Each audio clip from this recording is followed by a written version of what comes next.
Hey guys, welcome back to another quick tutorial video of Tech It's Simple. In this video, I am going to show you how you can change the display name on Proton Mail. So without any further ado, let's dive right into this exciting video. In order to change the display name on Proton, you simply have to open your Proton Mail application. Now, after opening the Proton Mail, click on the three bars in the top left corner. From there, you will get the option of Settings. Click into the Settings, and then you will be prompted into this tab. Here, you will see Account Settings on top. Just simply select your email option here, and then you will see the display name and signature under Addresses. Simply click into that. From there, you will see your display name on top. It is showing my Proton Mail address as my display name.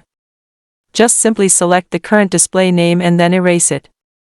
Then set the new display name for your Proton Mail. After doing that, click on the Save button in the top right corner. By following these very easy steps, you can easily change the display name on Proton.